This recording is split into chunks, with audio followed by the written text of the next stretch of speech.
So I'm hoping on the night I'll be debating in facts, which are, I will outline on the night. We know the money that they've been given. Games development, Bertie Ahern's government gave them money. We know that they can afford full-time CEOs, marketing departments, full-time strength and conditioning. All this knock-on effect, all those unfair advantages, Croke Park advantage. So we'll be debating that. Joe will be debating against it, and basically Joe will be doing something he loves, and that's being biased towards Dublin.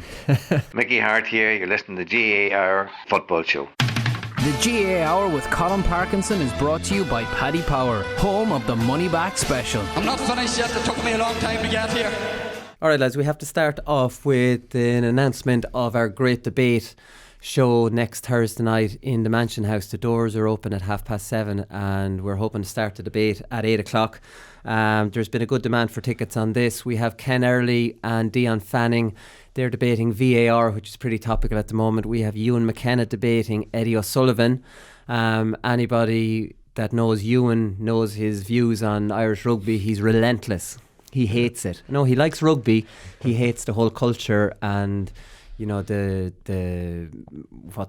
how would you describe it? The celebrity losers, I think. Yeah, no, but the celebrity losers, but also you need money to be able to succeed in it. You know, you need to be from a privileged background to get through the private school system. Anyways, we'll wait for Ewan to outline that on the night, and the main event of the evening is myself versus Joe Umbrella, and we have it started. Ding ding ding. So we have Mr. Umbrella going to defend Dublin, which we know he does because he's Dublin Joe pretty much. So I'm hoping on the night I'll be debating in facts, which are, I will outline on the night. We know the money that they've been given. Games development, Bertie Ahern's government gave them money. We know that they can afford full-time CEOs, marketing departments, full-time strength and conditioning. All this knock-on effect, all those unfair advantages, Croke Park advantage. So we'll be debating that. Joe will be debating against it, and basically Joe will be doing something he loves, and that's being biased towards Dublin. And talking. Two things, yeah. So he couldn't say no to this. Your facts will not hold up against Joe's anecdotes. Like, you know, he'll just start talking about Francie in the bar up in Derry. Like, you know, he's not going to even engage in what you're saying to him. You'll make a point and he'll be like, no, we're only talking about Neil for a second. Well, that's the thing, he could start talking about meeting Gay Byrne on a beach in Donegal and I could be completely thrown by this. Yeah. So we don't know. Look, I'll just you're moderating, Conan. Oh, Jesus. So you're going to have a tough job in pulling him back into line, and let's keep this on track. Are you going to be like objective on this? Oh yeah, absolutely. Like, I'm not going to talk to you for a week. Leave some for the night, will we? Come on. Okay, alright, so we leave some for the night. I don't know how to prepare for this debate, obviously, because Brawley just talks a lot of nonsense and it could go anywhere, so have to just be on my guard. But look, it'll be a great night. It's boxing themed, so we all got to have walk-on music, and the debates are going on in a boxing ring. And have you a corner man? The crowd is all surrounded. Never thought of a corner man. No, we don't really have breaks in between rounds. So we have the crowd all around the ring, and it's going to be like a big boxing event in Las Vegas. Hopefully, we have Tierney Talks he's going to be Bruce Buffer introducing the fighters. Let's get ready to rumble. Joe Umbrella. Tickets are on the Sports Joe Twitter account or on the website and on the Eventbrite. If you just type in Sports Joe, you'll find it. Exactly. So if you go near any of the Twitter accounts, Sports Joe, the GAA Hour, you'll see or go onto the websites, you'll see plenty of ways of getting it, or else go straight to Eventbrite and get your tickets because they're selling fast. Okay, so to today's stories, or this week's stories, because we had a show yesterday, so it's not all this week's stories. So we did a GAA politics show yesterday, myself and Conor and Micheál Briody. You should listen to that. In other news, there's another Mayo row, Conor. I'm going to throw that straight to you. So this is a weird one. They've been threatened with a High Court injunction. Christ almighty, this is just unbelievable, this Mayo County Board. But again, when you talk to the CPA and what they suspect is happening at the very highest level, none of this stuff would really surprise you. So Michael Gallagher, who is a journalist, he's from the Ballycroy GAA club. He wants to run for PRO of the county board, but he was told last Sunday night that his nomination hadn't been accepted due to a technicality. And the rules said that only a full member who's paid their annual club subscription prior to March 31st was eligible to vote, nominate for or seek election to the executive committee. So Michael hadn't paid his club membership, which we'll all know. Like, I leave it to the last minute. I get letters like, lads, if anyone hasn't paid, you don't come here with gear. You won't be talking out. You're not going to play. And at the very last second, here's the 50 quid. 50 quid a bargain for at least. Is it? It's 50 or 60 maybe this year. But anyways, you're left, and it's I don't know. It's not have the money. I just couldn't. I just never brought it. Leave me alone. Stop. I don't like being. You're haunting me about this now. Anyways, I don't know if that was Michael's reasons. But anyway, he's trying to say is that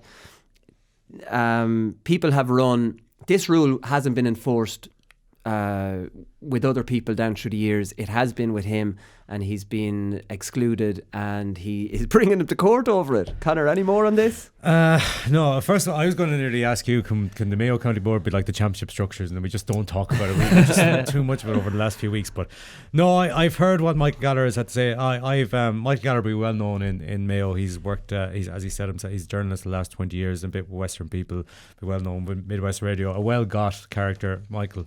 So he's not well got with the county board. Not well got with the county board at the moment, but he's criticised them a lot, right? This is the background to this. Yeah. Which like I suppose you have to question the county board's motives in actually detailing this reasons for why he was ineligible. Because when Michael Gallagher, the reason that he's prepared to take this all, and he said he's prepared to take it all the way, is because he must have information that reveals that there is elected members of the executive at the moment that probably were in a similar position to him, and then they weren't subject to the same action that he's been subject to, basically.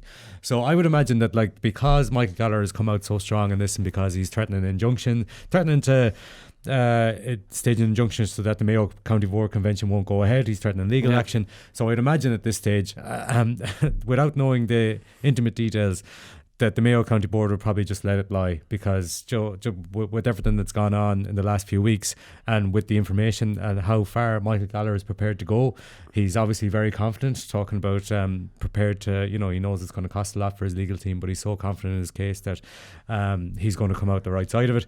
So I'd imagine with all that's gone on that the Mayo County Board will let it lie, because as well as that, we'll let him run, you mean? We'll let him run, because, like, as well as that, so he's running for PRO. So at the moment, Paul Connaught is PRO. He's only 1 year left in his position, and as well as that, Paul Connaught is running for the position of vice chairman at the county convention. So there will be a position there. Do you know what I mean? And like, but they'd prefer an inside man than a critic. Nobody seems to be opposing Michael Gallagher at the moment. But the thing is, Michael Gallagher's candidacy has got a lot of support in Mayo on the back of everything that's gone on in the last few weeks as well. Because as you said, he's been critical of not just this process, but he's been critical of the county board. Right, that's mad, isn't it? Oh no, you hadn't paid up your membership. Club registers banging their hands together all around. It's unreal. He's accepting that he hadn't paid it up, right? But he's just saying, right, when I saw his interview, he wasn't denying it anyway. Technically they're right, but this has not applied to other people, and I'm going to get this injunction and stop the whole thing. Here's one though. Even if, say, your county board, everything was above board and stuff like that, would you want a journalist as the PRO? Just like, even if you were doing everything right, is it a bit of a conflict of interest? Well, I don't know. It's Alan Milton's a former journalist, and he's head of communications in the GAA, so it's not without precedent. No, sorry, but like, is Michael going to be a sports journalist still? No, Michael is like, I don't want to be quoted on this, but I'm pretty sure he has his own communications company now. He still does. Oh, right, sorry, every now and a little bit of commentary or something. I think so. That's fine. Yeah. No, I don't think you can be a journalist and be in on it as well. No, I agree on that one. A source from a county board meeting.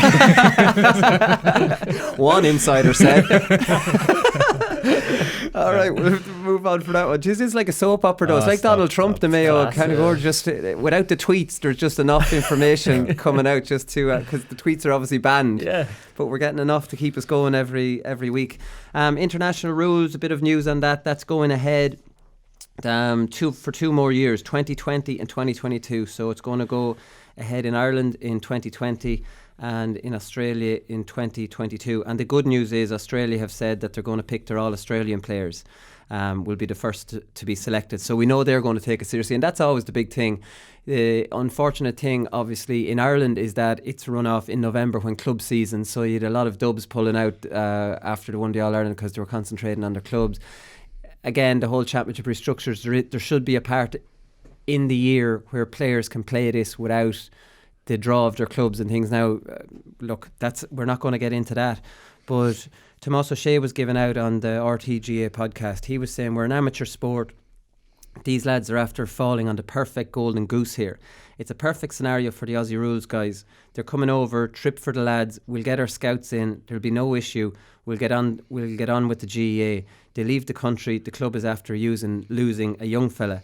And I think that ship has sailed. I think this international rules is irrelevant. Those scouts are coming over anyway. Sure, Ty Kennelly sets up combines, and if you want, ban them then. That's what you go to that. They're completely independent of international rules. If you want to, back in 1999 or 1998 when they redid the series, started that back up. That's maybe when that should have been looked at. But now these combines are going on a yearly basis, and they're robbing players. We've lost loads of players, and most of them have come back except for Zach. So, like, from a Laois point of view, we're used to losing our good minors, and it's disappointing. But you have to look at it from their point of view, and banning the international rules now. You should look at the ladies; they're all heading out there, one after another now, because that's seen, and there's no international rules with that. Yeah. So we're going to lose players to Aussie rules independent of these international rules happening. Yeah, like what players have we lost because of international rules? Like, there's nobody who played well in international rules, and then it's like, oh Jesus, let's get him over. They've already been on the radar. Like, they've already been over. Like Conor McManus and Michael Murphy are the ones. Kieran McDonald has done it in the past.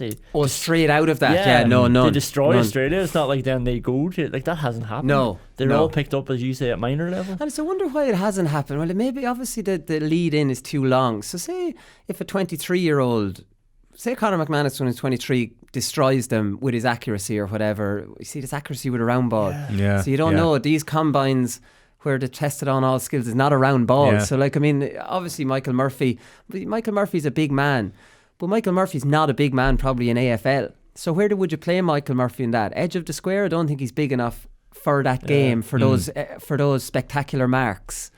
So maybe they like to shape these young fellas. And they all start as wing backs anyways. It's not often you actually have a lad go out and they start as an inside forward. It doesn't usually happen. They're all playing wing back. Yeah, most of them are just the fit as a fiddle guys that kind of run around the middle and have loads to do. But you're right. This has been a kind of bugbear of Tomás O'Shea's for a long time. And I don't think he's particularly pointing at we're going to play Australian international rules. They're going to see our best players and take them over. I think he's more hinting at the long-term relationship between the GAA and the AFL, and that, in his opinion anyway, there's an unhealthy element where the AFL can just kind of pickpocket the GAA's best recruits and stuff like that. So I have sympathy to a various degree, but it's a different debate. Well, I think the clubs should get some compensation for losing the players. Like, you look at Conor McKenna now, he's been quoted in The Independent and he's defending his decision to play with his club. So his club have lost a player that they've nurtured since he was probably 4 or 5, 6, 7, 8, 9, whatever age he started going down to the pitch at, and then they lose him. Right, the county who have put him through what do you call it? The special groups coming up through under 12, 14. What are they called? Development squads. Jesus, I'll keep drawing blanks here today.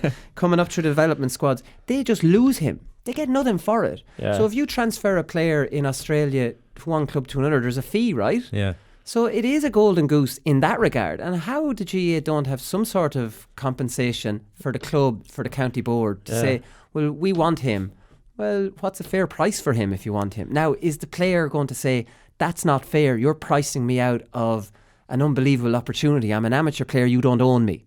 So you have that whole element as well. So it's obviously a difficult one to find a solution to, or it would be found by now. Yeah, but maybe it's a set fee, and then it's like, if they really want you, then they're going to pay it. They're not going to just, take him over, if it doesn't work, sure, it's fine, we'll throw him back 5 years later. And then he's like down in the dumps and not playing anymore or whatever, so they'll be a bit more serious about it because there's more at stake for them. And if we all sign up for a membership at a club, maybe that should be some sort of contract then, where you're in this GAA protection, and if it's a professional sport, when they take you to play professional sport, then they have to pay that compensation, which the GAA look after, and it goes to the club. Yeah, and might get people to pay their membership in a timely fashion. Do you want to play ASL? So Conor McKenna has said, you feel like you owe them. He's talking about his club. You feel like you owe them, and I do owe them everything for what they have done for me. I came home before and sat there and watched them, and it was a very hard thing to do. So I came home and they had a relegation battle, and I decided to play. I haven't really talked to the club much about it. This is the Australian club. I'll talk to them when I go back. that was the decision I made, so I'll go back and see what the consequences are. Really like this Conor McKenna. Look, I'm going to do it and I'm going to take the consequences. They know how much I miss home and how much Gaelic football at home means to me, so I think they'll be pretty understanding. So that's what he said on it. So yeah, I like the sound of Conor McKenna. He just did it. The club needed me. They nurtured me. And I'm going to go back out and I'll take whatever punishment that's there. Yeah, he's probably in a strong enough position though, isn't he? Like, he's playing brilliantly, but the risk is also like he's the one that took the risk, right? Okay, so the AFL will say you're breach of contract, you're out. Like they won't lose. Conor McKenna will lose his career, so he's the one that put his neck on the line here. You know, more so than the AF. They'll be just disappointed that they lost a very good player. But I'd say, but legally, they're not entitled to give him a dickie bird. Yeah, well, what I mean is that they're more likely to kind of be not as hard on the likes of a Conor McKenna because he's established himself with his club over in Australia. Whereas if this was a guy that was in and out of the team, whatever, then they might be tempted to take more severe action. You're not even getting in this team, and then you go home to Ireland for a couple of months and you play with your club in breach of contract. Get out of here. Do you know what I mean? Yeah. Tricky one. Yeah, Kieran Sheehan, just on the AFL topic, he's back. So he played with his club. I think Temple No. Hammered his club last weekend. He's 29, so he hasn't played with Cork in 6 years. The 2013 quarter-final since he played. So he's had a lot of injuries. He ended up getting delisted in 2017, decided to stay over there anyways. So it'll be interesting to see what kind of shape he is in. He's an excellent player. If he's anywhere near the player he was before he left, considering Cork have good under-21s coming through, they're coming off a very good year. They look to be on a high. You know, it's a great boost for Cork. But again, he's so long out of Gaelic games that you wonder how he's going to get back into it. Yeah, so he won the best first-year player in 2014 as well when he went out with them. And yeah, I still remember him playing wing forward in that game against Down in the All-Ireland final in 2010. I just assumed that these boys they come back in even better shape. And like Keelan Mooney, he was only out for 2 years, but you know, I don't think not kicking the round ball matters that much. I think they come back like as better athletes. He's gone 6 years now. Some of that was spent injured, and 2 of the last years has been spent doing nothing. I think the longer you're out there, maybe I don't know doing maybe not doing nothing, but not playing Gaelic football at any level. Maybe he played a bit locally or something. What about the Ty Kennelly then argument that he comes back and he's class for Kerry? He had to warm back into it, you know. No, he did actually. He wasn't class until the later rounds of the All-Ireland, you know, and he was brilliant in the semi-final and the final, very good. But he was on and off the team before that, you know. He was trying to get back, you know, on top of the round ball. I know Tommy Welsh has had injuries, but it took him a while to adapt. It took him a long time too. I think it just, like you mentioned, Quayla Mooney, because he was only out there for a couple of years, but the longer you're more out there and just the longer you get used to playing this game. And it depends on how much you keep kind of ticking over. I imagine Kieran Sheehan, when he was staying in Australia, did play a bit of GAA over there, like, you know, but it's I just hope he can like, you know, return to the player he was, because he was so exciting.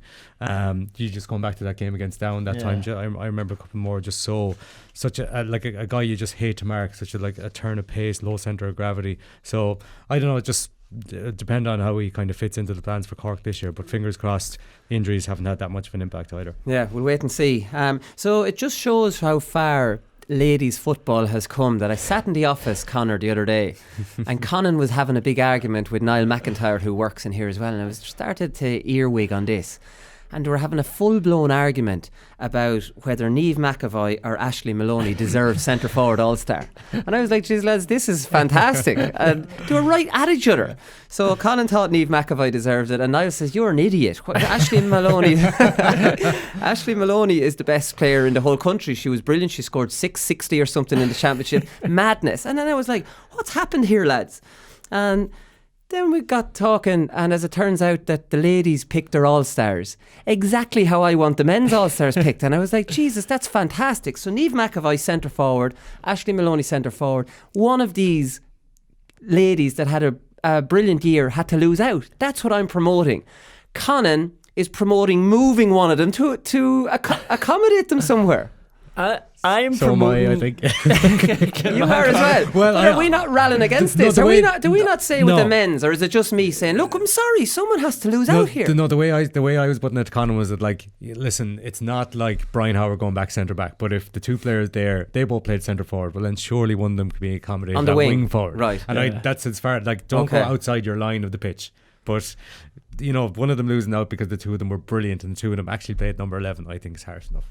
Okay. All right. Well, look, see, I don't know. Listen, it's cutthroat. And for example, then, from this year, then you have Mannion up against Clifford. You'd prefer, would you move Mannion out to wing forward then, or would you say Mannion loses out? No, but has to be on your line. Has to be in the full forward. Yeah, so that would be a scary thing. Line. Like, imagine Conor Callahan was up against Clifford. It'd be like, come on. Like, but that will have to happen then. No, like just have them in full forward. Have like say 9 options for full forward, and 3 you're going to win instead of 3 options for number 13. 3 options for number 14. Right. Yeah. That probably makes more sense. Okay, we'll find a consensus. Like, fantastic though, Ashley Maloney. Yeah, this is like Joe Canning losing out on an all-star here because someone else had a better year at centre forward. And that's it. Like I think the Maloney and McAvoy is the 2 perfect names, because I think that would be like Clifford and Conor Callahan going against each other and be like, why did they put those 2 in the same bracket? Just give them both an all-star in the same line. Yeah, I'm kind of coming around to your way of thinking. Just moving one across though, right? Yeah, so that's all. But who moves across? Niamh or Aisling? Oh, well, I think McAvoy deserved it, so Ashley's going to have to go out. Ashling's moved over despite all her scoring. So Mick Bowen was talking, I think it was 2020 launch, you were on to him as well, were you, yesterday? That's great. So he's talking about, I don't want to be negative about it, but I just read it and I just thought, I hate this. So he says, having worked across both male and female sports, I can say with conviction that whilst men and women's sport is different, there is no distinction when it comes to either skills or effort. Now I can't accept that, because I'll take effort 100%, and the effort the women put in is just as much as the men, and they care about it just as much, and they sacrifice just as much. But the skill is nowhere near yet. It's improving all the time, and I have to give Bowen credit. He improves Dublin's skill, and you see their kicking technique is much better than other counties, but the skill is nowhere near the same yet, right? So I hate this. I just find it disingenuous, and I think I would hate to be, if I was one of the women players, reading that, because they know themselves that they're improving all the time, but they're not there yet. Then he goes on, it's almost like a bingo. So he does this, talks about the skills being the same. It's not. And then he goes on, which they all do. I would encourage everyone to get behind women's sport. You know, this plea, please go watch it. That's not how it works. People watch it on TG Cahir. The numbers are brilliant. So if people like what they see, they'll go to the matches. The sport talks for itself, right? This is how it works. It doesn't work by pressuring people to go. So the sport I always think of when I think of a new sport that I started watching, the UFC, right? So in the 90s or the early 2000s, I started watching this. Nobody pleaded with me to watch it. I watched some of it. I came across it on the telly. I went, all right, I kind of enjoyed that. Then I started going online, reading a little bit about it. And then I started watching some events. So that's how I got into it. But the sport, I wanted to watch it. It please to people to go and support it. I think I don't think it's the right way to go about it. Yeah, I think where he's coming from, he's like a 20 by 20 ambassador now, and yeah, but that 20 by 20 thing, I'm not like. I mean, I don't know. I do agree with the more media coverage. And so then when you go, if you watch it on TG Cahir and you go search for 1 or 2 players, at least, there's some information on them. So the media thing, I'm completely behind. Yeah. But pleading for people to go and spend money to watch something, it doesn't work like that. I just that wonder, happens organically. Or am I missing something? Should there be a bit of give and take there, and that like there are legacy issues in that, like say like women have historically been under-resourced and didn't get as much attention. It wasn't as good, and it isn't as good just yet, but are they saying like if more people go and watch and more money gets invested in it, then it's going to get better? So should there be some sort of plea along the way? Like, yes, you want people to want to watch it equal themselves. Investment, 100%, all those things I agree with, and their own LGFA should absolutely go in under the GAA banner and get the proper funding and get the access to facilities and all those things that they need to fix themselves.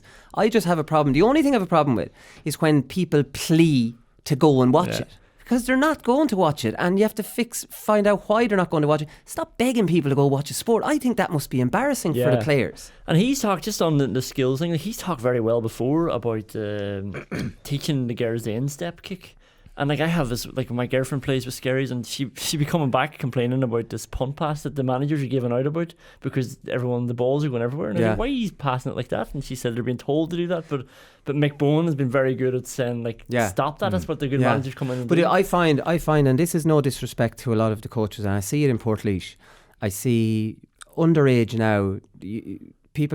There's people within the club trying to get. They've been asking me. They've been asking other lads to get over the underage teams. You see it with the underage men's teams, and it's a lot of parents coaching the teams. Now you can be hit and miss on a parent. It could be someone like me or some ex-player who might be decent, or it could be someone who never played. But because not that many people are going for it, but all the years I've been up to Portlaoise, the people coaching the ladies have never really been ex-players. You know what I mean? You're really getting a parent now that doesn't really know what they're talking about. So they might be getting coached into not doing the right things from an early age. So that expertise within clubs. But what I find, if they're outsiders within their own club, which they are, you know, their membership goes to the LGFA, they're not getting this, they're not on an equal footing. And until all that's fixed, how will they be given the same? Like, they have to fight to get a pitch in their own club. It's madness. It's madness. I did. It's funny, like, because I used to argue the exact same for you. I used to think it was like a supply and demand thing, almost. Like, you know, there'll be more supply of things when there's more demand for things, you know, and then the media coverage will come along when people want to watch this stuff more. But over the last few years, I've seen, like, you know, like TG Ceathair and the Lidl advertisements and all this stuff, and I've seen it work. Like, you know, so in a way, you haven't seen it work for All Ireland semi-finals and stuff. Their numbers for those are still horrific. But so they did jump, like, from 1,000 last year to 10,000 this year, say. Like, so that's a massive jump, you know, in 1 year. So I have seen it where I'm seeing, like, me and Niall arguing about Ashley Maloney and Eve McAvoy. Well, that's a big step. You know, so and I get what you're saying, but in a way the playing does work as well, like, even though, like, you might think it's a bit desperate or something. Well, the media coverage, see, I'm not against that. Maybe that has helped it. I'm talking about the pleas to go. Do you know what I mean? I don't mind the media coverage. Like, I mean, I quite enjoy reading about, I like all the media coverage of all their transfers to Australia. I'm really interested in that. You know, so maybe 3 or 4 years ago that wouldn't have happened. So, like, I'm not against, I'm only against, please go support these girls. Go away now. Stop telling me what to do. I'll go if I want to go, is my kind of attitude to it. So Brendan Maher has been talking, and Brendan Maher is saying something that you hear, and I think we've talked about this before. He's saying something that you hear so often from players. So he says, myself and Dan McCormack, this is obviously after Borrisoleigh winning the county final, first one since I think 87. He says, myself and Dan McCormack were talking about it, and it's not to be disrespectful to anything we've won with Tip, but the county title does trump everything. I was like, what? Jesus. This fella's won 3 All-Irelands. He's beaten Kilkenny in an All-Ireland final in Croke Park. Larry Corbett has scored a hat-trick. Stopped them from 5 in a row. And a county title. I've 6 of them. I'll give you one. I know, but sometimes I think players say this without even thinking, because, you know, the club and it's the lads you grew up with and all this kind of stuff. I think some lads say that without really thinking. Well, he's talking about this in the days leading up to the biggest game that his club have ever played. So he was probably asked the question, well... I think after it, these quotes were after they won Right, it. okay, but, like, you know, after he won the county title. But, like, yeah, so he's you know, he knows that the club is going to be in focus for a few weeks. And then, you know, if somebody asks him a question and he goes, oh, actually, the All-Ireland mattered a bit different. You know, the All-Irelands with Tip mattered more. And then he's going back into the dressing room that he's going to share with these lads for a few weeks. Oh, well, thanks very much, Brendan. You know, that kind of way. And then I think it has to be put into context. Well, you've 6 county titles. This was his first county title in 30 something years, whatever, and he has 3 All-Ireland titles as well. If you reverse that, if you'd only 1 All-Ireland with Tip and 6 All-Ireland or 6 club titles, it might be a bit different. But there is definitely an element of cliche that they know it's a line that they have to trot out because everybody trots it out. Yeah, you almost have to. But in fairness, Johnny Kelly, their manager, was talking this week, and he says Borrisoleigh is a small, tight-knit rural community where they live and breed hurling. The player numbers are tight, but there are so many volunteers down there, and they work so hard. It's incredible. They all really get on with each other. There's a great sense of community, spirit and camaraderie in Borrisoleigh. It's an entire community that is driving this on, at the centre of which is a real community spirit. And then you start thinking, all right, I can't identify with any of that, but now that's changed it a little bit from the way I was thinking. And then obviously they had some terrible tragedies in the village, and they all spoke about that. So maybe, you know, I'm thinking Brendan Maher's probably telling the truth, and he's not trotting out the same cliche. I always remember an old video before I moved to Dublin. I was watching Brian Carroll in Parnell Park, and they'd won the intermediate title. It's 2011, so after Dublin, he'd lifted the All-Ireland for Dublin, and he was saying the same thing. Just now, in fairness, at the final whistle, and their scenes are amazing, and he said it's better than anything I've won before, like, you know. And but that makes the club players feel warm and cozy inside, doesn't it? How did you feel when he said that? Well, I wasn't involved. You weren't involved. That's what made you join the club. I want to join that club. But to hear that as a club member, this is better than that other thing that looks just absolutely fantastic. That just makes club players feel top of the world. I can only imagine. And for the last 2 years, I felt right at the top of the world. So yeah, you get a sense of this. Well, now what I'm feeling now is better than that. Yeah, I basically won the All Ireland with Dublin as well. I know how that feels, only it's better. So this is another big story this week, lads, and this is the 2 Limerick players that were sent home from New York. So there was a fight. It was videoed, and it was on a street in the middle of Manhattan. And I don't know what it is with Limerick players and phones. We know there was the thing with Shane Dowling and Peter Casey a little while ago, and if Shane Dowling did nothing really wrong in that scenario, who's just putting a story of a night up and it caught some footage, and there was a big controversy about that. Peter Casey since denied it and had some doctor evidence to say that was all a load of nonsense. I don't want to talk about that one. I want to talk about players with phones. I want to talk about teammates. I want to talk about loyalty. I want to talk about all those things, because it's not something I ever had to deal with when I was a player, having to worry about someone videoing something. And to me, the fight, like, I'm not condoning fighting on the street, and obviously not. Anyone that goes out with the intentions of getting in a fight on a night out is a scumbag, and I don't want to be associated with them. But any member of the public can get involved in a fight and be dragged into a fight on a night out when there's drink involved, right? So down through the years, I've seen teammates fight out in the street. I've seen strangers fight out in the street. I've seen friends fight out in the street. Like, I've been involved in fights on the street. It's not like you want it, it's just, it happens, right? So to me, it looked like a fair straightener. I don't know the background of it. There were 2 fellas who were fighting each other. It wasn't just someone picking on somebody else. So obviously you shouldn't be doing it, but I can understand how these things can flare up. And without knowing the background of how it started, I'm not even going to comment on the fight. Fighting is bad, and we'll leave that at that. The videoing it, the teammate that videoed it, what was he doing? And then sending it to his players' WhatsApp group, and either sending it to that group and some other group, or else sending it to the players' group and someone forwarding it out of that group, lads. The mind boggles. So now those 2 fellas on the street have been shamed nationally. They've been sent home, and you could almost guarantee if John Kiley had found out about this fight and it hadn't circulated, they wouldn't have been sent home. You know, sometimes these things can actually fix something that's been simmering. Now, this was with a supporter. At first, it was people saying it was 2 teammates.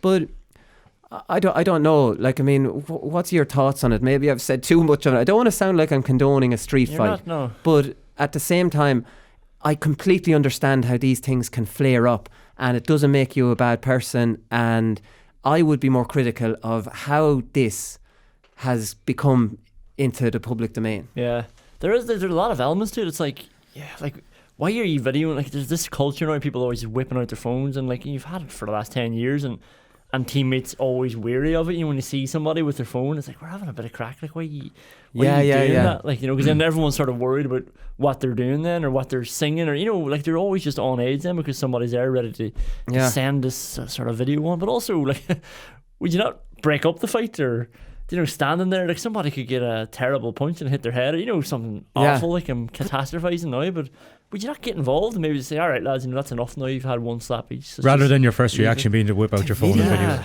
Yeah. Why should and like, would they not have learnt their lesson over what happened with Peter Casey and Shane Dowling, who Shane had done nothing wrong, and how that got out, and how Peter Casey was, you know, embarrassed nationally? Taking that video will not end well for your friend who's in an altercation. So either stop it or pull him away.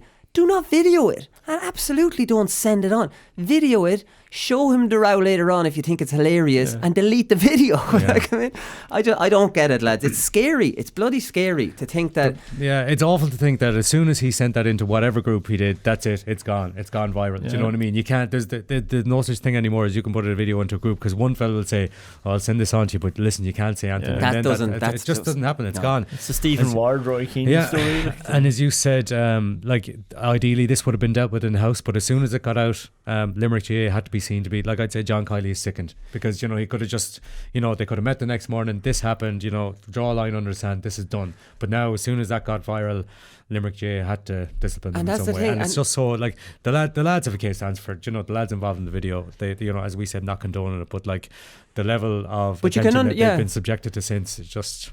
It's not unusual to see two fellas, I've seen teammates down through the years, and you might get into a straightener and it's like, God, lads, cop on, and next they could be drinking again an hour later. Yeah. You're laughing about it now. You might be laughing about it. Anyways, I don't want to defend that too much, but just on a broader point with Limerick, this is a huge kind of, kick in the arse to Limerick, because when Limerick won the All-Ireland, the whole narrative around Limerick was they didn't celebrate the All-Ireland. They came back the following year. They celebrated it, but they didn't go mad like the years gone by, or when they might win before. And they weren't this kind of wild group. They were really sensible, level-headed fellas, and they came back the following year, won the league easily, won the Munster Championship, and then lost against Kilkenny.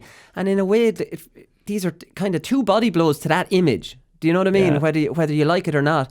And it's John Kiley is a disciplinarian, and I think this is going to definitely affect the kind of culture he was trying to, and the brand of Limerick and things like that. And even just how they're seen, like, and the mentality and stuff they can bring now, because, you said about, like, trying to be the new Kilkenny, but, as soon as that video went around, people were talking about, like, you would never see Dublin players do that. And, and that's, like, they're 5-time All-Ireland football winners, and they wouldn't be caught fighting in the street in New York and, like, spreading the video around as well. Yeah. And that's, like, people start thinking of them a little less. Like, hang on a minute. Like, I mean, you do hear, like, this, it's not any secret that two of the Dublin players haven't got along and have fought in club games. I'm not going to name the two of them. Like, I mean, this goes on, lads. Like, Dublin aren't whiter than white. Don't think that Dublin haven't been in altercations, because I'd say the Dublin players on nights out get tortured by fans. Yeah. And we don't know the background to this. You don't need that stuff on a night out. And I don't know the background, so I'm not going to comment on it. But, like, if you're to think that Dublin team over the last 5 years haven't got in an altercation with a fan, I'd be surprised. Yeah, but I suppose that's the point, though, because they can keep a lid on it, because there's nobody there recording it and then sending it into a WhatsApp group. Yeah. Limerick don't do that, and now everybody's talking about them, and they're comparing to Dublin, who they're saying are angels. Just put the phones down. Teammate to do it, lads. Whatever about a member of the public hanging you out to dry, but your own teammate has just sold you up the river. Anyways, look, I don't know. You'd be really disappointed. Number one, when you wake up the next morning, you'd be ashamed of yourself. You'd be disappointed in yourself. You wake up and, oh, God. And you have that sick feeling in your stomach. And then to think that on top of all that horrible feeling, that now your parents, your family, all this is going to see how you... it's just terrible. It's terrible, and those phones should be banned on nights out. Just to finish up, lads, we mentioned this last week, Graham Geraghty's medals were stolen. He's after getting 13 of them back. So a man walking home in Arklow, Wicklow, found him on the footpath in a bag. So these lads that robbed him, I'd say, were driving home and they were going through it. So he didn't get his 5 Leinster medals back. Why? Because they were gold. So they obviously went through them, the robbers, on the way home in the car maybe, and just took the gold ones and threw the rest out the window. It's Jesus. It's bad form, and that's it. But he has 13 of them back. I can't see him getting the other 5, the gold ones. But look, at least he has 13 of them back, so I thought I'd mention that. Anyways, we'll come back and we'll look ahead to the weekend.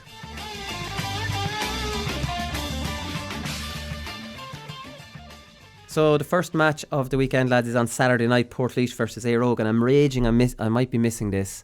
I'm going to Liam Gallagher, who was booked ages ago. Who's to know Portlaoise, Éire in Portlaoise? I'm kind of half raging about it. I'm wondering what to do. But this Liam Gallagher as well, though, lads.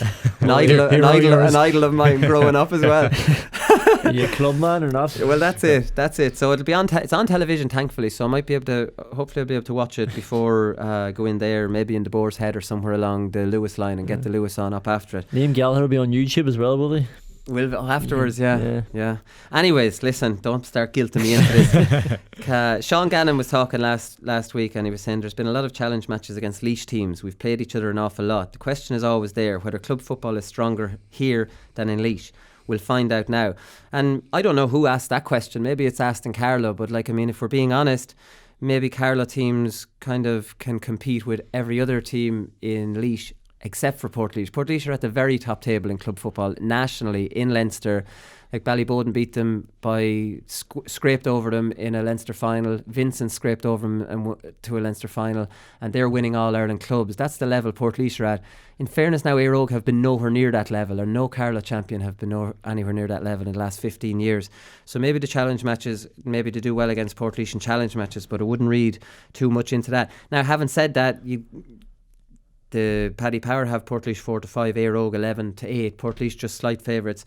I think Portlaoise will win it, but I think it will be close enough. I think Portlaoise are kind of slightly coming back from the level that they were at maybe 3 or 4 years ago. You know, Paul Catalan is injured. He came on against St. Pat's. You think he's going to be back, and he gets injured again, and he's your kind of 1-5, 1-6 corner forward, like a massive loss. Portlaoise, Craig Rogers isn't starting. He's a prison officer in Dublin now, and he can't come back down. Rogie never really liked training anyways too much, but he does like it at this time of the year because it's all football, and he's not given the commitment to start. Now you're down two of your best two of your forwards, so like missing natural forwards is a big thing for Portlaoise, because you know they have a half forward line of Gareth Dillon, who's a cornerback for Laois. He's a very good wing forward, but he's one of those all over the pitch wing forwards, and Conor Boyle, who's played a lot of his underage at wing back. Midfield, he's centre forward. He'd be around the pitch as well. And Brian Glynn, who's the other half forward, who is a natural wing forward but a working wing forward. Like he's played there most of his life. So like, I mean, you know, for me, you need more forwards on your half forward line, especially Portlaoise, but like, I mean, it's not Niall Rigney like uniquely picking these lads there. That's kind of the half forward line Malachy McNulty before him had picked as well. So like, I mean, it's hard to criticise too much. Kieran Lillis is in superb form for Portlaoise. Graham Brodie is back in the goals. You know, I keep saying that Portlaoise haven't been firing on all cylinders. If they can't get up for Éire Óg, who are a huge traditional Leinster team coming to Portlaoise, well then I don't know when they will properly get up for it.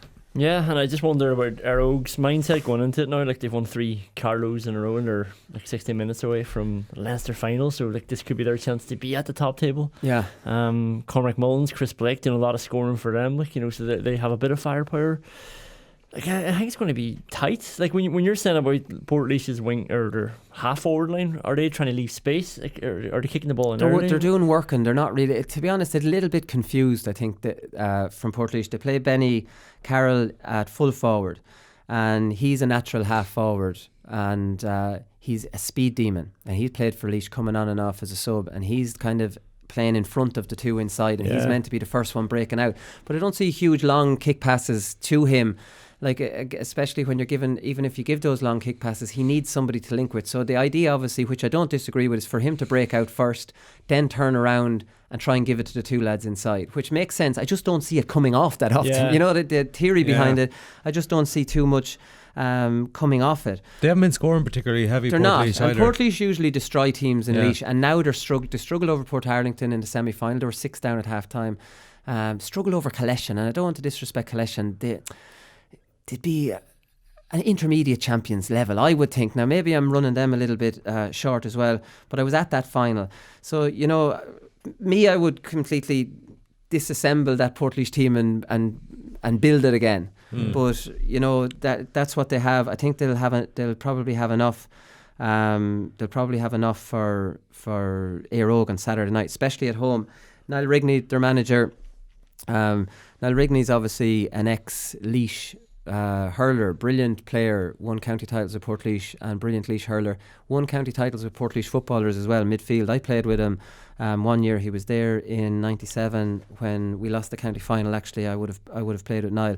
Real sound man. He was talking before this game, and he's saying Éire Óg won 5 or 6 Leinster champions in the space of 8 years at one time, and they were coached by the great Bobby Miller, one of our own. So anyone in Laois, I've mentioned this in the show before, I was an Éire Óg fan in the 90s. I remember their matches being on the radio in my kitchen when we'd be listening to it, and we'd all support Éire Óg. Portlaoise weren't great in the 90s, and Bobby Miller was their manager, and they won five Leinsters in the 90s, and they couldn't get over the line to win the All-Ireland. So we were all fans of theirs. So there will be and I'd say most of people in Laois would have been big Éire Óg fans because of Bobby's involvement, and you know, the underdog Carlow team trying to win an All-Ireland. So I'm nearly talking myself out of going to Liam Gallagher on Saturday night because it's such a big game. But he did say they have massive tradition and they won't fear us. They will respect us as much as we respect them, and that's a nice thing to say. And that is exactly how it'll be. It'll be a fantastic game. Yeah, I even knew of it, like Aero growing. Like I think they got to 2 All-Ireland finals. I think in the 90s out as of well. the 5. And I think they might have played a couple of Mayo clubs along the way. That's probably why I'm familiar with them. But like I would have considered it. I actually had to check. I actually thought they won All-Ireland. I had to check today, but they only got to the finals. So they'd be, in terms of, I know they haven't really featured for a while, but they would be, when you think of the powerhouses of club football, Aero, while they haven't been at that table for a while, they'd definitely be considered in the roll of honour, let's say. That tradition accounts for, you can't discount it. It counts for a lot. They won 3 Carlos on the bounce. The odds are actually tighter than I expect them to be. I don't know, like, just going on what you've been saying about Portlaoise, you've kind of been saying that they've been struggling to gain momentum. I think I'll just about give them the edge, but I wouldn't be surprised at all if Aero caused an upset. So it is Paddy Power predictions. I'm going to go for Portlaoise anyways at 4-5, home advantage to swing it for them. Conan? Yeah, just about Bruno McCormick to swing it for them. Yeah, exactly. Bruno, who's got 16 county titles. How about that? Jesus. Right, next up is the Connaught final, and to talk to us about this one, we have Padraig Pearce's stalwart, Niall Finneran, on the line now. Welcome to the show, Niall. Thank you very much. Pleasure to be on the show. So come here, a Connaught final against Corrafin. I would wager that this wasn't really on your list of targets at the start of the year.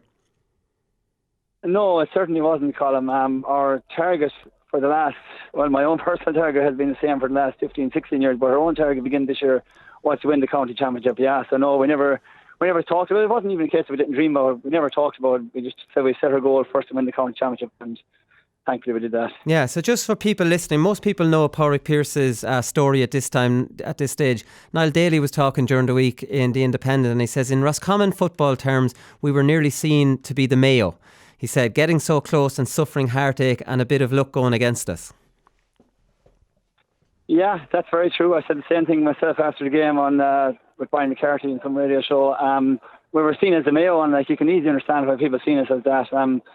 Me personally, that was my 7th county final to be in. Us as a club, we've been in 8 county finals and never got over the line. We had draws in one occasion and should have probably won 2 of them in 2008 and 2015, I think it was. But yeah, we just couldn't get over the line, and you'd have to have looked at us and said it was psychological at that stage, because we definitely had the players over the years to win county finals and just couldn't get over the line, to be honest. Yeah, so what was the ingredient this year that got you over the line? I have to say, a great management team. Now, we have had great management teams in the past. This is my 16th manager to have. 16th? With this man, Pat Flanagan, just 16th senior football manager to have. So Pat just has had something special to him. He brought an air of confidence with him, and with that confidence we kind of gained it ourselves in, and a belief kind of built up that this man has won at every club he's been to. He tells us that we're going to win, and eventually we all bought into it. And come, I'd say, the ball game maybe in the Bridget's game in the quarter final, by then there was a different feeling in the camp than I've ever felt before, and there's a feeling we're going to do it this year, I think, and thankfully we just about stumbled over the line. Okay, because that's interesting, because I saw quotes from Pat Flanagan this week, and he's talking about, I'm sure he was asked about Corrafin, and he's saying we've a lot of guys in there that are winners. 5 of our players have won a Connaught championship this year, and they want more. That's infectious too. So you can see exactly what you're talking about. Pat Flanagan's sports psychology working. Yeah, it really has. And I have to say that he has a seriously good team behind him. And my own buddies who would have played with Aidan Fallon, Niall Murray and Jerry Kelly, highly intelligent men and football and outside of football. But yeah, Pat just brings that air of confidence to the setup, and he instills a belief in everyone from number 37 to number 1. It's funny, not just in the way he treats them, but the confidence he gives every single person in every single training session. It's just something we haven't had before, and it's hard to put your finger on it. It's not one thing he says, it's almost the way he carries himself as much as what he says, I think, to be honest. Right, okay. So you talked about 7 county finals. 7, was it lost 6 and you've won this one, or you've lost 7 and you've won this one? I lost 5, drew 1 and won 1. Right, okay. So you finally got over the line. So you've been in county finals since 2005. So you're one of the older kind of heads. So I was captain in 2005. Yeah, captain in 2005. That was our first county final to get there. Yeah, that was our first one to get to kind of in this run, and then we'll say we've been in 6 or 7 or since then. So that's kind of when the run really started. Now, I know a lot of the players today some of them weren't even, maybe they were young lads at that stage, but that's kind of when I feel it would have started back then. And for us to get to the county final in 2005, there was such joy in getting to one. Like, win it, we wanted to win it, but there was no big disappointment when we didn't win it. It was just a joy getting to it. That's where our club was at that stage. Right. But then ever since then, we've been always expecting to get to county finals and very disappointed when we didn't win them. So it's been a different mindset really since then. Which, no, it's been a long journey and good one, but it definitely has. So you're one of the elder statesmen now. So you're just kind of getting a few minutes on the pitch, and maybe to settle things down towards the end. Yourself and Sean Fahey, who was one of the big scorers, year to two mainstays from 2005. You both got on the pitch in the county final in around the last few minutes of the game. What did you do when you got on the pitch? Did you get on the ball? Did you try to settle things down? It's funny, I've got a lot of kind of slagging about this since. I went onto the pitch. I was at a wedding there recently, and Andy Moore was at, and one of the first things he did was come over and started slagging me about, asking me what I said to the referee. He obviously seen it on TV or something. What did I do on the pitch? I said to the referee, the first thing I said to Marty Parker was, Marty, I'm 22 years waiting for this. Make sure you play plenty of time. And then I ran into my position, and there was a kick out straight down top of me from Paul Whelan, and I just punched it on, flicked it on. And then in the dying seconds of the game, I found myself on the goal line. Big scrambler in front of me, Niall Daly, David Murray, Paul Whelan in front of me, praying as hard as I could in my head that ball didn't come through their legs back into the back of the net where I was standing, and thankfully it didn't. David Murray got it, burst out the sideline, and the rest is history. Right, fantastic stuff, because it's interesting that everyone else's backs were to the wall, there was only a goal in it, and you were looking for extra time so you could get into the game, when the rest of them were probably... I know, a weird mindset, but I had full confidence to do it. That's a good one. So since then, you've had to come back down to earth, and you've had to go to London, and all things that, let's be honest, that you wouldn't be used to. And like, I'm sure Pat would have had to bring you back down. I saw another quote from him saying the first night we came back training, he said, what we've achieved is history. Do we want to live in what was, or do we want to live in what can be? And I'm pretty impressed with some of the stuff Pat Flanagan is saying, if I'm being honest. Yeah, and to be honest, Colin, like, when you've been out of the circle there, like, even before the game now on Friday night, like, he comes out with some very inspirational stuff, like, and it's not just cliches or quotes you find, it's just all asking you, and it's more so like that, exactly, asking questions that you obviously know the answer you want, but it just makes you think about it a bit more, a bit deeper, like, and when you find yourself in a game when the going is getting tough, which I'm sure will be on Sunday, you just recall them kind of situations, and you just kind of up with the goods, and you hope really, like. Is it a difficult one talking about Corofin, because you're a football fan and the same as myself, and you wouldn't have been at Corofin's level in Connaught before, so you would have been able to stand back, look at Corofin like we all do when they hit Croke Park. They're almost like an inter-county team. They play fantastic football. Is a lot of the talk in your dressing room before, not, we've all said it in every dressing room, don't be standing back admiring these lads? Yeah, when you say how good they are, they're like, I'd say they could nearly get away with playing Division 2 football at inter-county level. Like, maybe I'm being a bit praiseworthy of them there, but I really think they're a brilliant team. Everyone in the country knows that. But just like you said there, like, we respect them, we know how good they are, we admire the brand of football they play. But it'll be more about ourselves, to be honest, Colin, on Sunday more than them. Like, we'll treat them the exact same way we treated Boyle, Bridget's, Roscommon Gales, everyone up along the way. No more, no better. We know within ourselves, if we perform, we'll be there or thereabouts. Yeah, exactly. Well, Niall, come here. Thanks very much for taking the time for us, and best of luck. Thank you very much, Colin. It's been a pleasure. Thank you.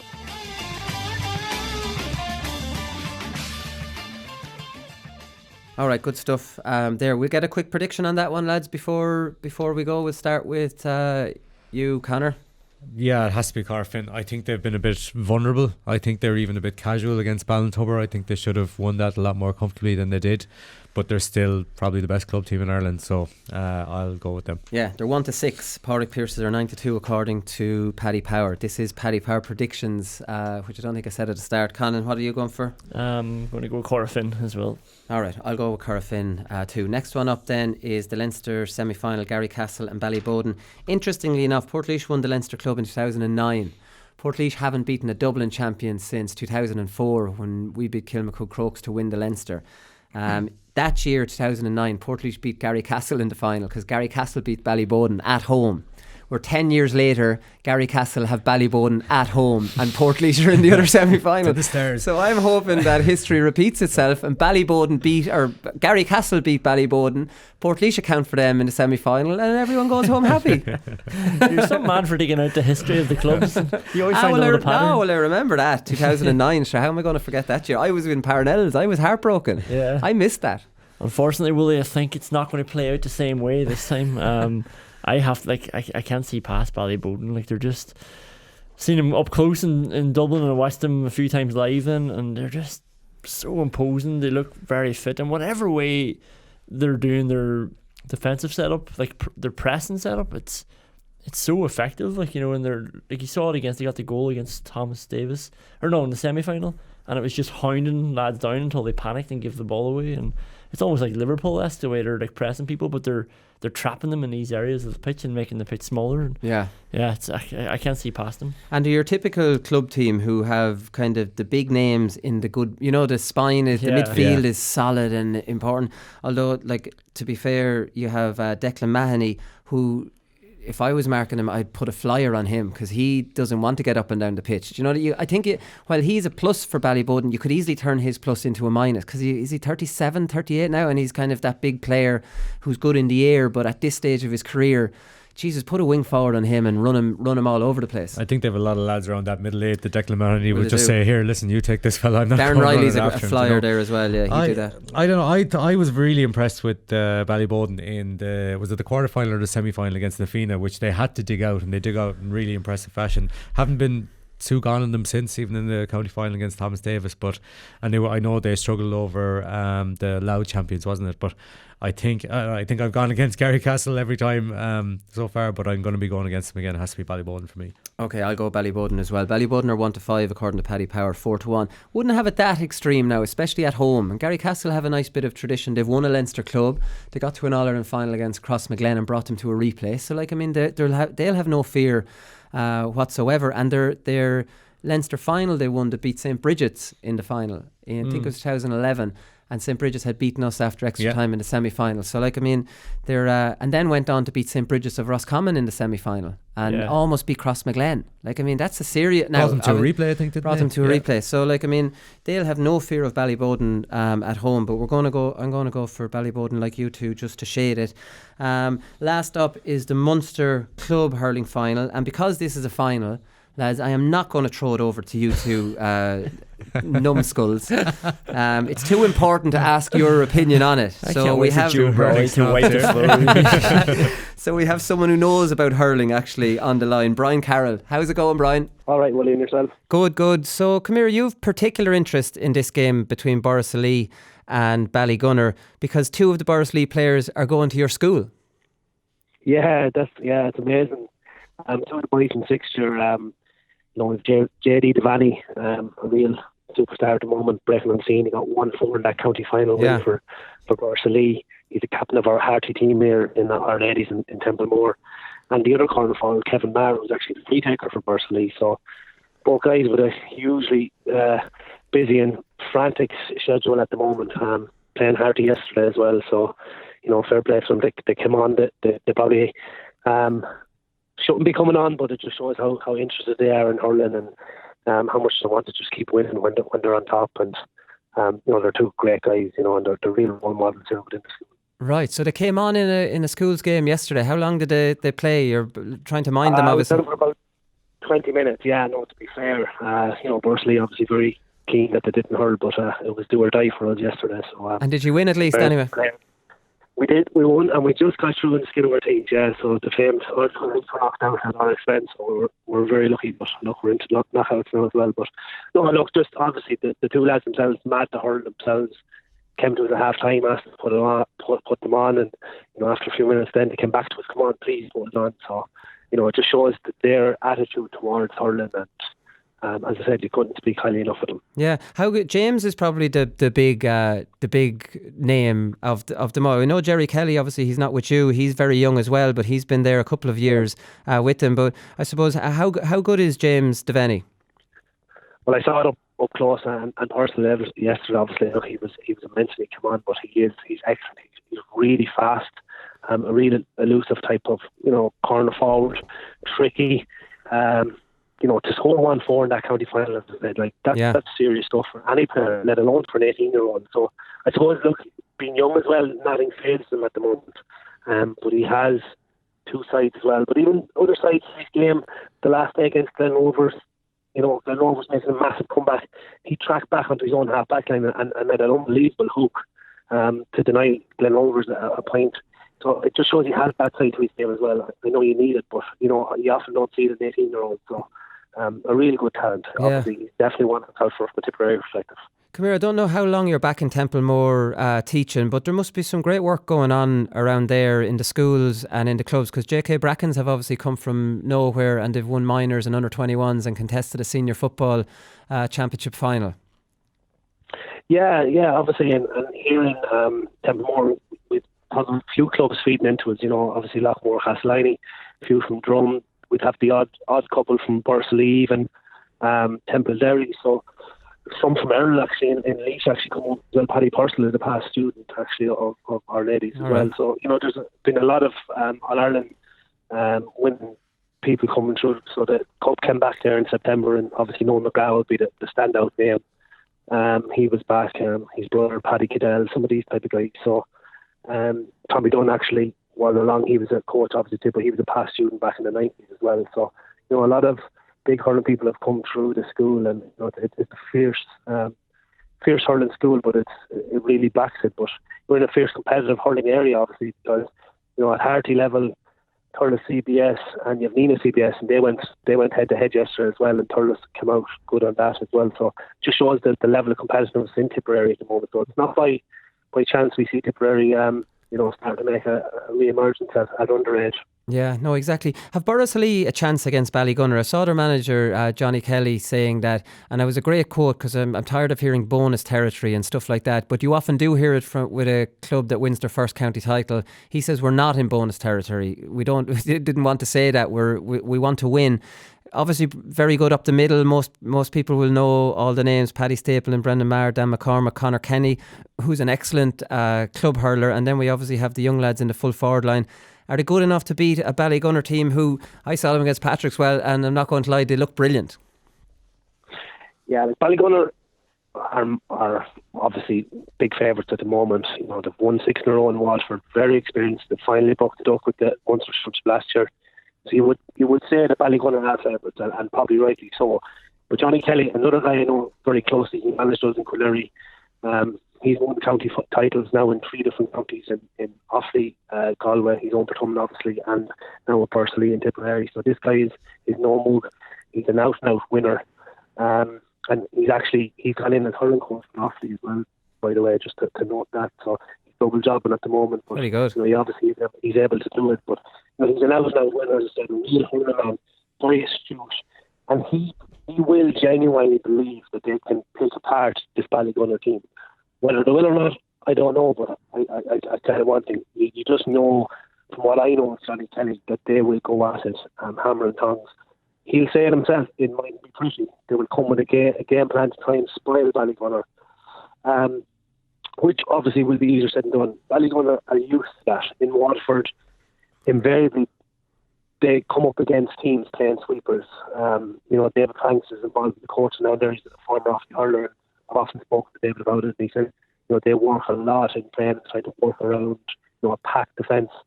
We know Borrisoleigh will do that. So, I'm going to have a lot of experience in this. They don't panic, obviously. Their half-back team is imperious at the moment. Philip Matney trying to sit in the D, but we had to bring out Barry Coughlin from the full-back line to wing-back, and Shane Sullivan then, obviously, while it's his career. That's a serious half-back line as well. So, it's hard to see how Borrisoleigh will do it. But at the same time, Ballygunner know they're going to be in a massive battle, I think, on Sunday. Yeah, it's like Barry Coughlin's got a new lease of life going, Jesus, he's like bombing down the wing now looking to attack, which you might not be used to from a fella who you see as a kind of traditional full-back. No, definitely not. He's lightning fast. He was asked for one there a couple of weeks ago, and no one could stay with him. So, he's a serious bit of stuff. He likes to offload strike a lot of ball, but he's really strong in the air then as well. So he offers something completely different. As you said, it's given him a new lease of life. And obviously the big trump card at the moment for Ballygunner is Desi Hutchinson. Yeah. Like what a couple of performances he's had for them, and he backed it up. You know, he hit the headlines after the Hickman Bridge game, you know, with the 1-2, and everyone talking about him in a lot of interviews and all that. Obviously, the whole soccer thing with Brighton. Yeah. And then, you know, he did back it up the last day, 5 points against Patrick Pearce. You know, he's the real deal too. Four in the first half alone. He was unplayable, and him and Peter Hogan stay inside on their own. It's like a two-man full forward line. Their movement is brilliant. Hutchinson pops up in either corner, and you wonder, even a sweeper for Boris Ali, like, will he be left kind of scratching his head because the ball isn't going to be landing anywhere near him? It's going to be hit into both corners. Where I'd say Peter Hogan, from not being an expert, and Desi Hutchinson, a very strong part of both of their games is their movement. It's their movement, yeah, exactly. Now, it's obviously how Borsley trying to counter that. I think they will try and counter with flooding that area with bodies. Right. You know, they will filter back Brendan Maher as well, something similar. He's not going to leave the D too quickly. The weather, if it keeps going as it is, it's going to make it into a massive dogfight as well. You know, it's spilling rain here at the moment, and it has been for the last couple of days, and the weather forecast isn't great for the next 2 days either, so it's not going to be maybe open, free-flowing hurling. So, from that perspective, you know, Borsley will be very happy for that and they'll welcome that. But as you said, Ballygunner, they still seem to find space though. They're very, very good at it. They're half-hour line really well moved. Obviously, Padraig Matney, we all know about Padraig, what he brings, but I suppose his brother Michael, the last day, he took over where Desi Hutchinson left off in the first half. Michael Matney took over in the second half and, you know, scored 4 points. So, you know, Ballygunner have it. And as I said, look, already they've a lot of experience, and they seem to be hell-bent, from what I can gather from talking to people down there, they're hell-bent on getting revenge on Ballyhale. That seems to be the real motivation. They won't say that out loud, obviously. They won't take Berkeley for granted, but I think if you were to really look inside that, their mindset, I'd say they're hell-bent on getting back to try and take on Ballyhale. In the Patrick Swell game, especially in the first half, I thought it was very, very unique for a club team. They reminded me of Cork or Limerick, with that really high skill level, who were giving short stick passes, as Cheddar likes to call them, to anyone that was free, instead of giving it down. They only gave it in when it was on. Do you know what I mean? They weren't. At club level, I'm sure, Brian, it's not as easy to play that. You know, you might give one back to a cornerback who might make a mess of it, and then the whole, you say, what are you doing, lads? And for a club team to play that style, it's impressive, really. Yeah, and look, without, you know, harping on about the point, you see, it is their 6th year of this style of hurling, so they're evolving all the time and they're getting better and better at it. And they have a serious setup in terms of their coaching tickets. But, you know, as a group of players, they're used to it and they're used to this kind of hurling. And as I said, it invariably come up against sweeper systems a lot. So I suppose that allows them to focus on that style of where they're regaining possession all the time. They're using it intelligently. And as you said, the movement of the two boys inside is key to this. And then they only deliver when it's actually on. As you said, that really, you can think of Limerick straight away when you think of that type of hurling, I think. Yeah, no, exactly. So who are we going to go for? Paddy Power has Borsley 3-1 outsiders, which is a good bet for them. Ballygunner 3-10 favourites. Yeah, I think I'll lean to Ballygunner just simply because of the experience. I think Borsley are going to come all guns blazing. I won't be surprised if Johnny Kelly turns someone over again, but I think Ballygunner just will have too much under there. All right, great stuff, Brian. Right, that's all we've time for. We will be back on Monday and we'll review the weekend's action as usual. We'll talk to you then. Good luck.